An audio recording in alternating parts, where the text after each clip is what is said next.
This is Melody Hopper. I promised to get back to you guys about my family mystery that I've been working on this year. I was kind of stuck with the last video. I was a little frustrated, and I feel like that I've been given a lot more pieces to the puzzle at this point.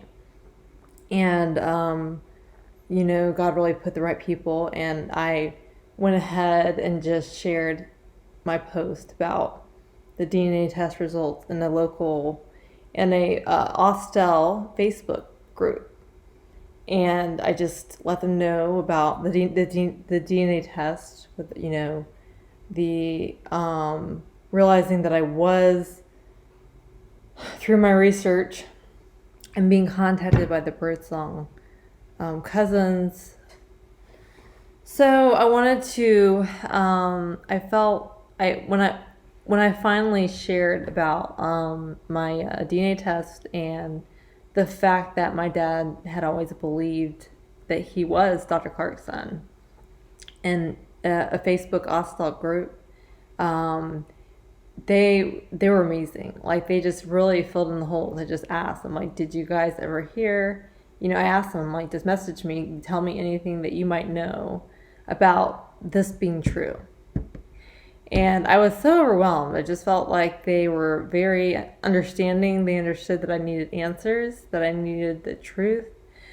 And, everybody and I'm trying to be careful because I don't want to give anybody's, I want to keep everybody anonymous who shared things with me, and just, they wanted to help me, so I just want to be careful. I will not name any names about the people who messaged me, but this is the idea that there was the nurses who worked with Dr. Clark, and the nurses who worked with Dr. Clark knew that my dad was Dr. Clark's son. And they said that my dad was like the spitting image of Dr. Clark. I think a lot of people around town figured that out for sure. It seemed like there's a lot of general flirtation between my grandmother and Dr. Clark. Maybe some people thought that the affair happened later, but what I believe is that, I think, because people may have seen flirtation or like the fact that they were together a lot. But here's my idea. I think that they were probably very careful. Perhaps the affair went on a little longer, because here's the thing. If I were having an affair, I would be very private. I'd be very careful. I would be, like, probably for the first 2 or 3 years, about the time when my dad was conceived, they were very careful. I mean, they were probably making sure they were super careful about not going out in public, or not being seen together, or not touching in public. And so probably eventually, and maybe after the fact that they had, once, they conceived, my grandmother conceived my dad, maybe at that point they became less careful, and just, because clearly I think they cared about each other. But that Dr. Clark has other kids around town.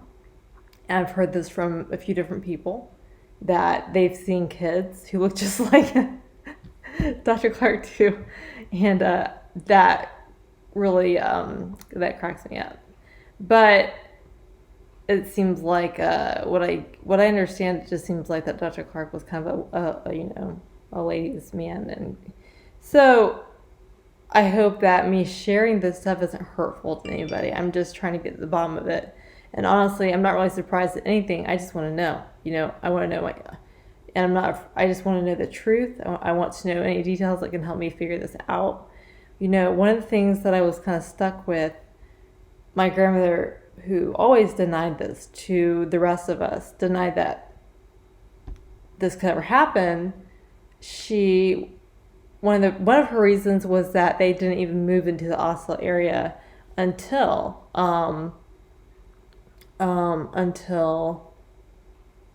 after my dad was born or conceived or something. So that was her idea, like, like to kind of, but what somebody told me was that Dr. Newman's started his business as a dentist in 1951.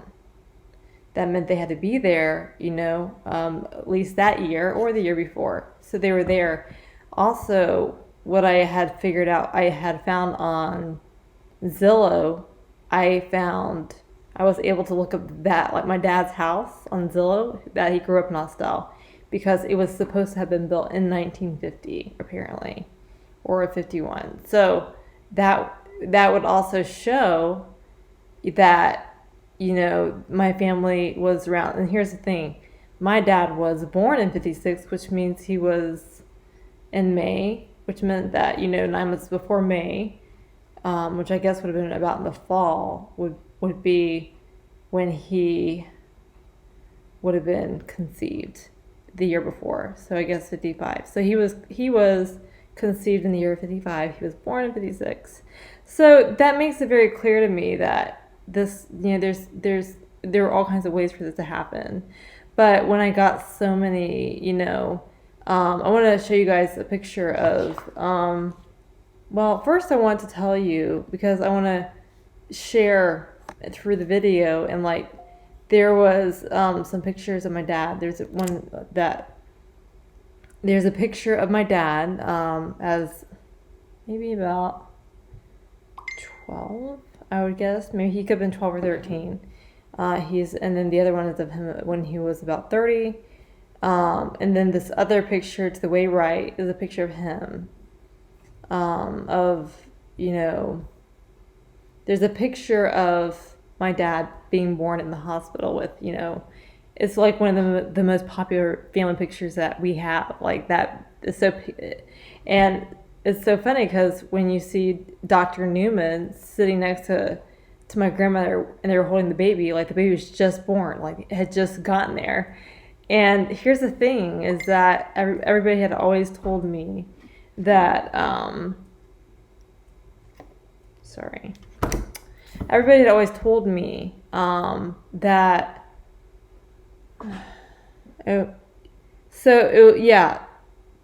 a ton of people were born. Like, if most of the babies, I think, were born at Dr. Clark's office. He delivered babies. He was a general doctor, but he also he delivered babies, and that's kind of, he delivered like all the most of the kids said that they were delivered in his little clinic.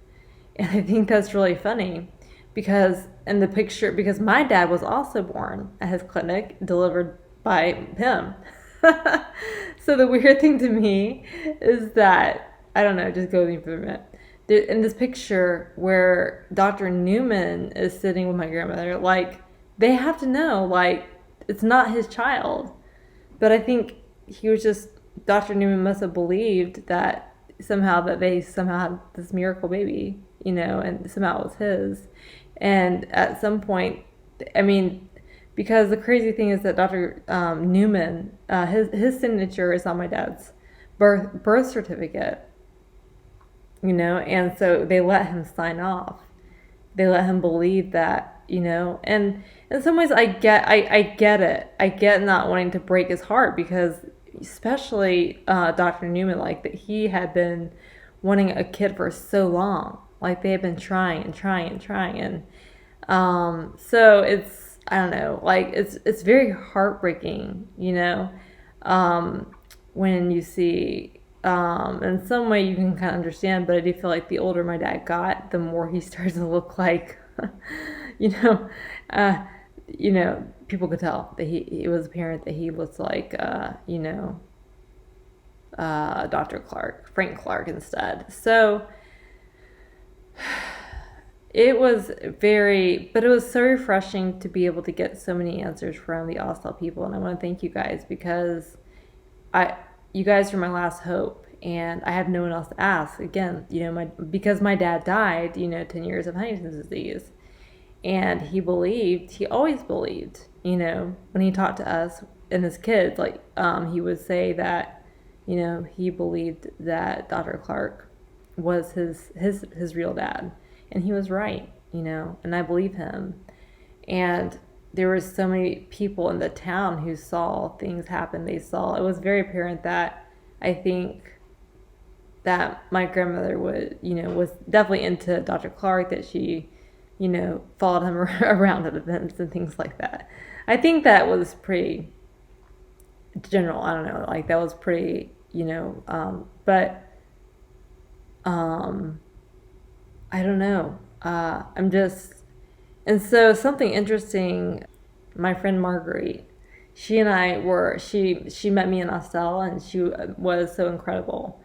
One of the things that she told me, again, this was the biggest question for me, was where did the Huntington's disease come from Dr. Clark? Because he would have had to have it, because my grandmother did not have it when she died. And so something that Marguerite told me was that is that when he was in his 70s, I think he lived to be in his 80s, but she said somewhere in his 70s, in the last years of his life, 10 years or so, he started showing some I don't know, like sort of almost like a shaky. She said he got very shaky hands, and he would ask for help when he was like doing things. Like he would still try to be a doctor, but he would drop things. He had absolutely no control of his hands. And when she was showing me, she kind of showed me the movements, and she said it kind of scared the kids because they didn't know like what he was doing. It's a little freaky. And I said, well, did it kind of look like that he was drunk? And she's like, yeah, it did. And I'm like, well, that sounds exactly like, because with Huntington's disease, a lot of Huntington's disease patients are mistaken for drunk people because they get shaky, they get out of control. Their eye gets twitchy, and so when she said that, because that's kind of how my dad was too. My dad got to the point he kept trying to smoke, even when as his symptoms progressed, he still tried to smoke. He still tried to, but he couldn't do it, and so we had to help him do those things. He couldn't light his own cigarette, and eventually he couldn't even hold one. But something else that Marguerite told me is that eventually he couldn't walk. He got his legs, his walking. It got to a point where he couldn't walk at the end, towards the end of his life as well. So that was really eye-opening to me, because we had always believed, and I had been told by the lady that when I was tested for Huntington's disease at 21 years old, I told her that it came from Dr. Newman, because that's what we thought. We thought, oh, here's my thought. Just go with me on this for a minute, okay? Dr. Newman was, we all thought in my family that Dr. Newman must have had this because he seemed really, I agree. I do feel like that Dr. Newman probably had mental issues, and I think some of his family had mental issues too.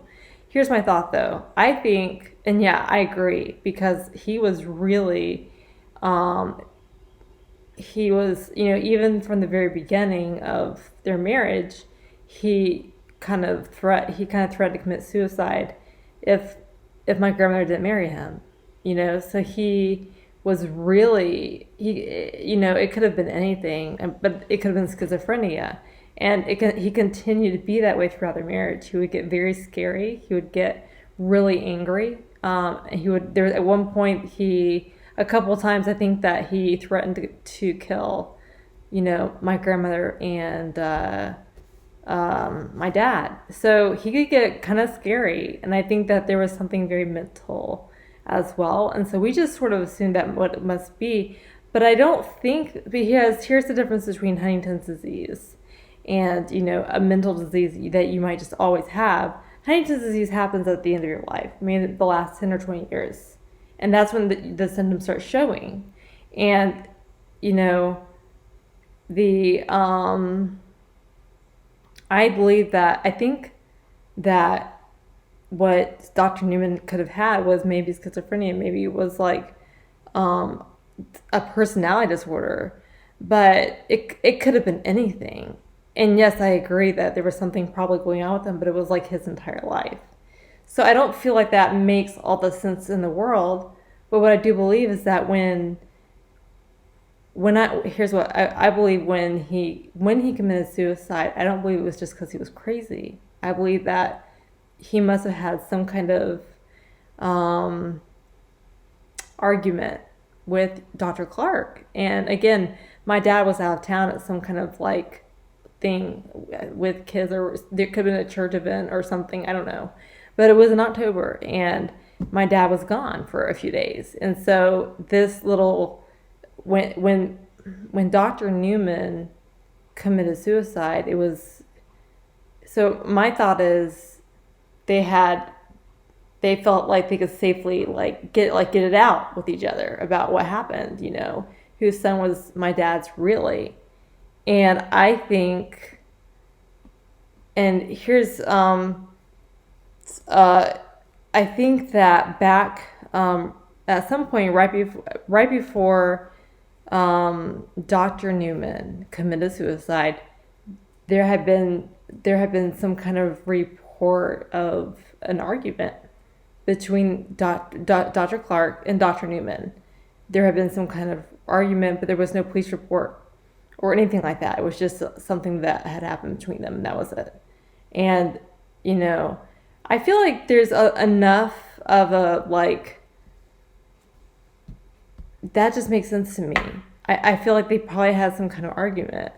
I believe that some kind of argument. I believe that when Dr. Newman realized for sure, in whatever kind of conversation with Dr. Clark, at that point, he, of course, like, I can understand his reasons to just kill himself. I mean, like, he's gonna feel like nobody wants him around. He doesn't feel needed in his family. He's not even his own dad's son, like, or his own son's dad. And there's just there was just a lot going on. And I hope you guys are walking through me, and these are my opinions. These are my, like, reasonings, and, of what happened. And I feel like so many people told me, from the Oslo group, through messaging or through the comments, were just like, we really feel like you're stumbling onto the truth. And that made me feel very good. It was just so validating for the first time, because I know I'm not crazy. And when DNA shows me that I have all these relatives with the same names as Dr. Frank Clark's mother, like his mom. Well, his mom's side, they're like, and I've done my research, and I see all the same relatives and the same kinds of names, and the birth songs, like, was, so the birth song was his mom's maiden name. And so it's just it's so clear to me.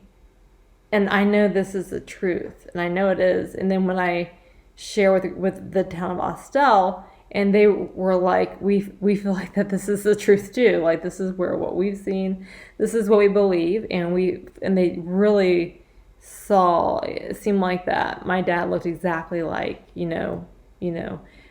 Dr. Frank Clark too. So I feel much better. Like, I feel, and I believe this is the truth, and you can believe it or not. You can say this, might have a million reasons why, but this is what I'm stating, and this is what I've prayed about. This is what God has revealed to me. And I kept praying for answers, and God gave me answers. Like, I'm not afraid to ask. I'm not afraid to get to the truth. And I appreciate the people who understood that. I appreciate the people who understood that this was my last my last option. So I love, and I appreciate the people of Austell who came together for me in that group, who kind of finished with, putting the puzzle pieces together and just agreeing with me that, yes, like, we think this too, and here are our reasons why. And it's just, yeah. So anyways, I I need to go. I feel like that I'll have to write a second book after I'm done with my first book about my story. Maybe my next book should be about this family story and my crazy family, because there's so much here. And there's so much stuff that happens in my family. I kind of feel like my family is a sitcom. And I'm really not surprised by anything that my family does anymore. So anyways, here's my welcome to my family life and everything. And I'm so thankful that God came through for me, that God gave me the answers that I was looking for this year through the DNA, like from the very DNA test at the beginning of the year, and to the rest of it. So it's been this crazy adventure, but it's been really fun. It's been really fun for me to figure this out. I love this. I love family work. I love detective work. I love to figure things out. And, I love to have all the facts and to know all the facts before, that's just kind of my personality and who I am. But this has been a really enjoyable project for me, and there's still a few things that maybe but at this point, I feel like I just have a very, very full picture at this point. So, anyways, yeah. All right, I'll let you guys go. Bye.